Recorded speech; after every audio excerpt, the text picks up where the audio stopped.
Et donc il me revient la lourde tâche de conclure ce colloque. Je vais essayer de conclure de façon pertinente. Donc la série de bandes dessinées sur laquelle je travaille aujourd'hui met en pratique une conception très particulière de l'adaptation et de la transmédialité. Nous savons tous que Holmes est mort en Suisse dans les chutes de Reichenbach en 1893. C'est un épisode qui est relaté par Watson dans une nouvelle qui est intitulée Le dernier problème. Doyle a permis à Holmes de renaître en 1903 dans un texte qui s'appelle L'aventure de la maison vide, texte que Doyle a écrit pour expliquer le retour de son héros et que le public britannique lui réclamait avec insistance. De nombreuses adaptations qui ont sollicité divers médiums ont contribué à faire de cette figure de Holmes une construction mythique et à raviver la mémoire de ses enquêtes pour le public. Ce que propose la série Holmes, créée par Brunswick et Cecil, publiée depuis 2006 chez Futuropolis, est assez différent de ces adaptations, puisqu'il s'agit non pas d'adapter un texte source existant ou d'inventer de nouvelles enquêtes, mais de relater l'enquête menée par Watson sur le passé de Holmes suite à sa mort en Suisse. La particularité de cette perspective est double. Tout d'abord, nous ne savons pas dans cette série, qui est encore en cours de publication, si le retour de Holmes sera avéré ou non, ce qui replace le lecteur contemporain dans la position du lecteur de 1893 qui n'avait aucune certitude sur la reprise du cycle de Conan Doyle. Ensuite, ce choix permet aux auteurs d'adapter non pas un récit existant ou suggéré par les textes de Doyle, mais bien de proposer une nouvelle vision du héros lui-même. C'est en quelque sorte une enquête sur Sherlock Holmes qui est menée ici. Cette spécificité de l'adaptation amène l'œuvre à redéfinir la figure mythique autour de deux dimensions essentielles qui seront ici présentées successivement. D'abord, l'ancrage de cette figure dans un contexte historique et culturel, et la mise en place d'un suspense herméneutique typique du genre policier, mais lié ici à la notion de sérialité. Donc ce seront les deux parties de ma présentation. Ces deux dimensions témoignent à leur manière, chacune, de la pertinence du concept d'intermédialité en lien avec le concept d'adaptation, mais on l'a vu sans doute plus large que le concept d'adaptation lui-même. Donc si on commence sur cette question des références contextuelles, on peut tout d'abord considérer cette série à la lumière d'un phénomène de relecture que l'on appelle l'uchronie. L'uchronie consiste à créer des univers fictionnels alternatifs fondés sur l'hypothèse que certains événements historiques ne se sont pas déroulés comme ils l'ont fait dans la réalité. Cette hypothèse entraîne des conséquences majeures dans le cadre diégétique de ces fictions. Alors on peut penser par exemple à un roman qui s'appelle La véritable histoire du dernier roi socialiste de Roy Lewis. Nous serions tentés de considérer la série que nous étudions de la même manière. Que serait-il advenu si Holmes était réellement mort et comment Watson et son entourage auraient-ils réagi et quelles auraient été les conséquences d'une investigation dans le passé de Holmes menée à l'occasion de sa mort? La série se fonde sur la mise en place d'un univers parallèle à celui que nous connaissons, mais traité sur un mode réaliste. Ce parti pris va jusqu'à intégrer dans la série des personnages que le lecteur contemporain situe d'ordinaire sur un autre plan de la réalité. Ainsi, le scénario fait intervenir Conan Doyle lui-même comme agent littéraire de Watson aux côtés de ce dernier dans la négociation qu'il mène auprès du magazine Strand pour faire paraître son dernier texte. Ce recentrage uchronique du récit témoigne de la volonté des auteurs de produire une adaptation qui soit centrée sur une autre vision de la figure de Holmes telle qu'elle nous est familière. En d'autres termes, il s'agit de redéfinir une figure mythique. Ce projet s'articule également à une volonté de produire une version réaliste de la diégèse ainsi reconstruite. Tout doit être vraisemblable, même si le point de départ est différent. Holmes est bel et bien mort. Ceci afin de justifier les hypothèses formulées sur le passé du détective qui auraient effectivement pu se dérouler selon le récit présenté. C'est la raison pour laquelle de nombreuses références historiques interviennent dans le récit. C'est le cas notamment dans le dernier volume, qui relate une partie de la vie passée de la mère de Holmes, en lien avec Florence Nightingale, la célèbre infirmière britannique à l'origine de nombreux mouvements populaires lors de la guerre de Crimée. Ce choix scénaristique conduit à doublement mettre en scène la contextualisation historique de l'adaptation. D'abord par la mention d'un cadre général cohérent avec la période considérée, donc la fin du XIXe siècle, et ensuite par l'intervention d'un personnage historique réel que l'on voit rencontrer un personnage de fiction. Il s'agit du personnage de Wiggins, un franc-tireur de Baker Street, c'est-à-dire un de ces gamins des rues qui venait en aide à Holmes dans les nouvelles. Le but de cette contextualisation est très spécifique, puisque dans la plupart des œuvres qui mettent en scène ce type de rencontre, on a toujours un jeu fictionnel. C'est-à-dire qu'en général, on fait rencontrer à Holmes Dracula, Mr. Hyde, Jacques l'Éventreur, même parfois Hitler. Chez Cecil et Brunswick, il ne s'agit pas de jouer avec les références historiques et fictionnelles, mais de les défamiliariser. Si nous revenons sur la rencontre donc entre Wiggins et Florence Nightingale, les rôles lors de cette rencontre sont brouillés. Wiggins ne reconnaît pas Nightingale et semble la prendre pour une domestique. Ce trait est caractéristique du traitement des figures mythiques dans l'œuvre. Elles sont redéfinies de sorte qu'on ne les reconnaît pas directement. Alors, je vais avancer un petit peu, donc mon exemple du réalisme. Donc cette stratégie de défamiliarisation poursuit deux objectifs. Il s'agit de confronter le lecteur à des figures familières, mais de déplacer le cadre de cette rencontre pour créer une surprise, un nouveau contexte de présentation des personnages. C'est Holmes que nous retrouvons dans la série, mais de façon inédite, un Holmes vu de façon réaliste et à la fois décalé de ce que nous apprenons, en raison de ce que nous apprenons sur lui et sur son histoire passée. Alors un exemple rapide, on apprend que Moriarty était en fait le précepteur de Holmes et que celui-ci a été, blessé lors d'une altercation avec Holmes et que toute l'identité de Moriarty était reconstruite faussement dans les récits de Doyle. Autre exemple de cette recontextualisation historique, dans le cycle, dans cette série, Holmes est censé avoir passé son enfance à Pau, puisque dans les textes, Doyle explique qu'il était de la famille du peintre français Horace Vernet. Et donc, toute une partie de l'enquête sur Holmes va se déplacer en France à Pau, et donc va, encore une fois, consister à historiciser le personnage de Holmes. Donc l'adaptation invite le lecteur à considérer Holmes comme personnage historique et non fictionnel, mais une part essentielle du scénario repose sur la mystification dont Holmes s'est rendu coupable en faisant croire à l'existence d'un Moriarty qui, selon son frère Mycroft, n'a jamais existé.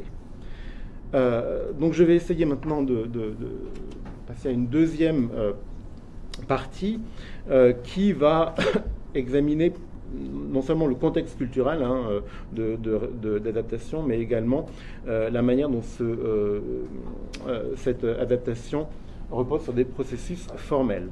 Alors je passe assez rapidement sur la perspective qui est choisie dans la série autour de cette question de l'adaptation. Il s'agit non pas de conforter le lecteur, mais plutôt de le placer dans ce que Barthes appelle une situation de malaise en lien avec ce qu'il appelle le texte de jouissance, c'est-à-dire un texte dans lequel nous perdons nos repères.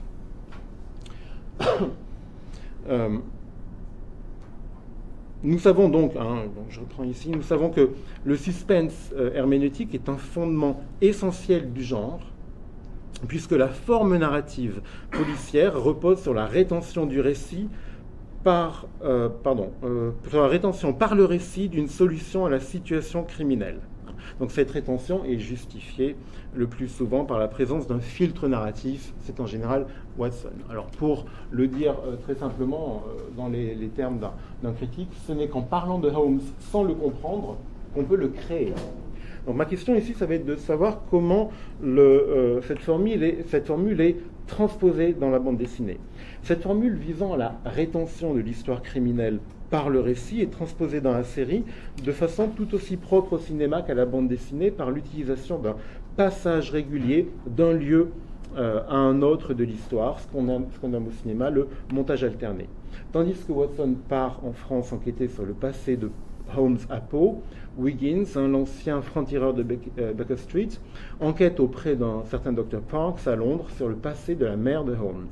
De la même manière, le récit à l'intérieur de ces alternances d'énonciation et d'histoire se développe en un certain nombre de retours en arrière qui donnent lieu à un traitement graphique différent tout au long de la série, puisque les épisodes du passé sont colorisés en teinte brune sépia qui contrastent, comme vous voyez ici, avec le gris de la narration au présent.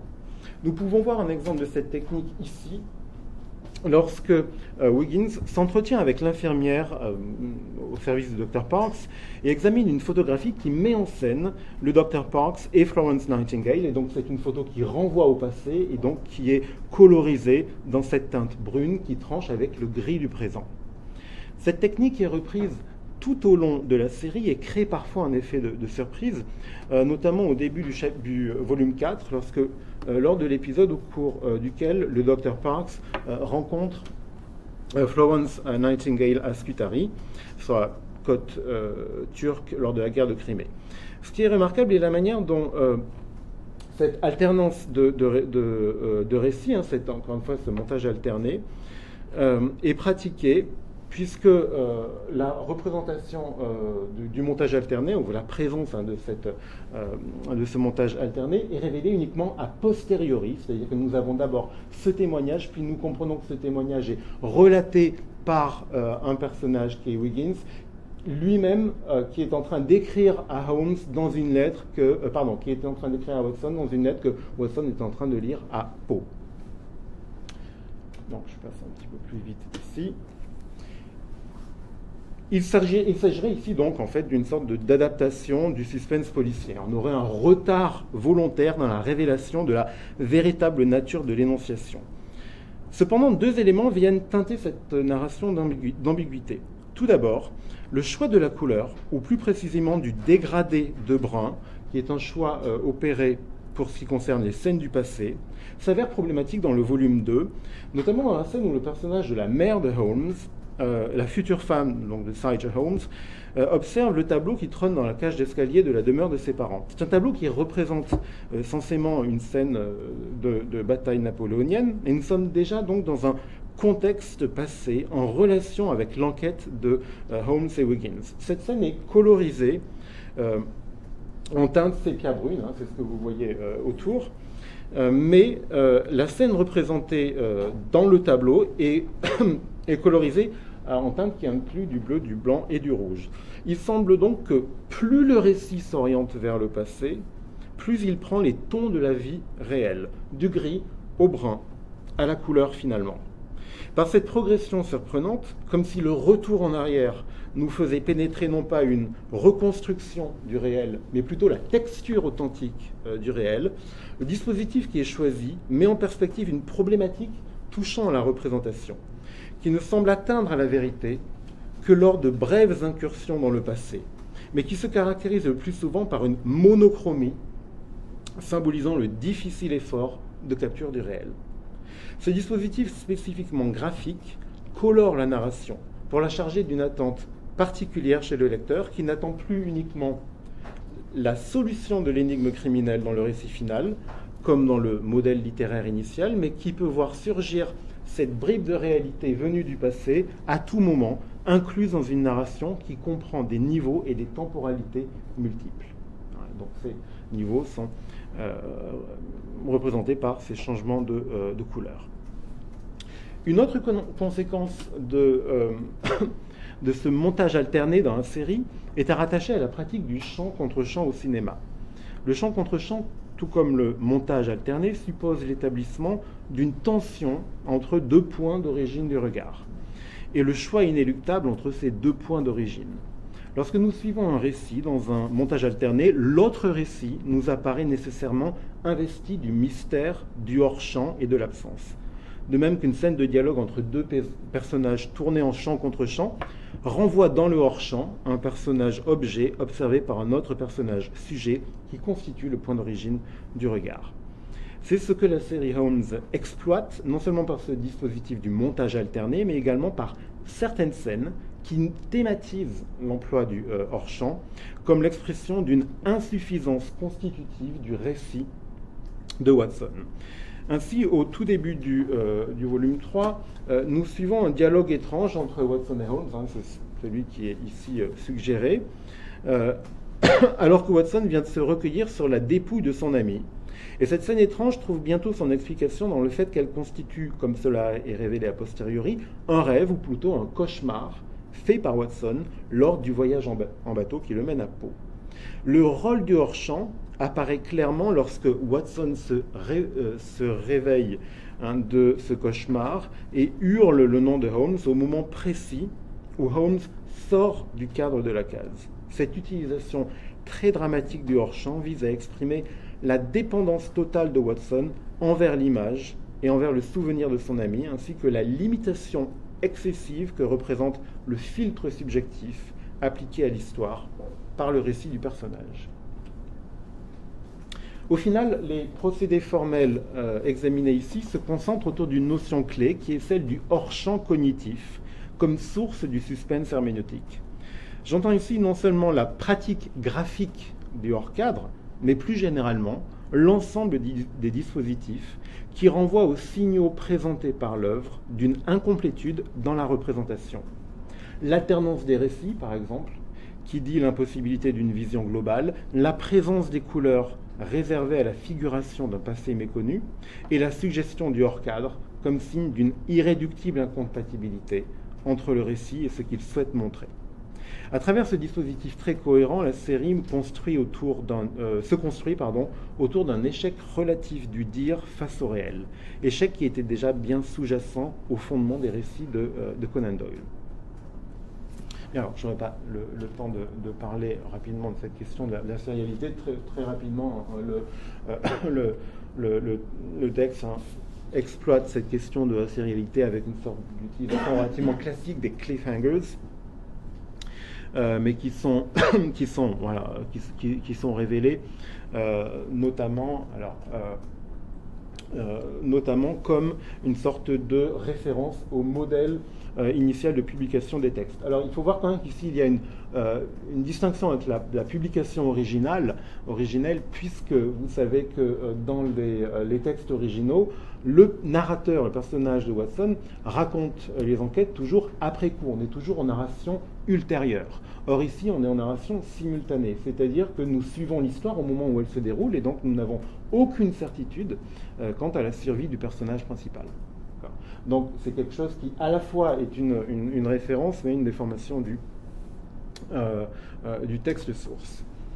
Pour terminer, ce qu'il s'agit d'adapter dans la série des Holmes, ce n'est finalement pas un corpus, mais c'est un mythe, voire une figure culturelle. Parmi ces figures, nous avons vu que la personnalité du détective est réinterprétée en tant que lieu d'une confrontation entre irrationalité et désir d'ordre. Bon, je n'ai pas trop eu le temps de vous montrer ça, mais take my word for it. Bien sûr, cette réinterprétation était déjà latente dans le texte source, d'où l'exemple de la citation que je n'aurai pas le temps de lire, qui à maintes reprises laisse entrevoir la tentation de l'abattement, de l'abandon chez Holmes, dans sa tentative de rétablir l'ordre. Il est clair que la vision d'un Holmes divisé et en proie au doute est également au fondement d'une relecture très courante de la figure créée par Doyle dans notre culture contemporaine. Il suffit de penser simplement à la série Sherlock de la BBC. Cependant, la série de Cecil et Brunswick fait preuve d'une originalité certaine par la manière dont elle choisit de redéfinir la figure mythique du détective, non pas seulement en développant celle-ci selon des perspectives inédites, mais par le choix qui est fait d'inclure une relecture globale de notre représentation du monde victorien à travers cette relecture du personnage. Cette relecture de l'image culturelle entre dans le champ de ce que Linda Hatchian définit comme une relation intertextuelle élargie avec l'œuvre adaptée.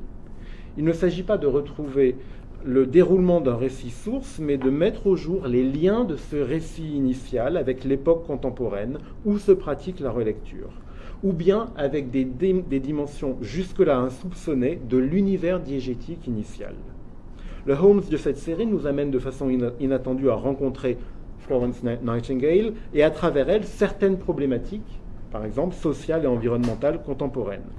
Dans cette perspective, on peut dire que la série renégocie l'œuvre originale dans les termes de la culture source pour faire apparaître ses liens avec une culture cible.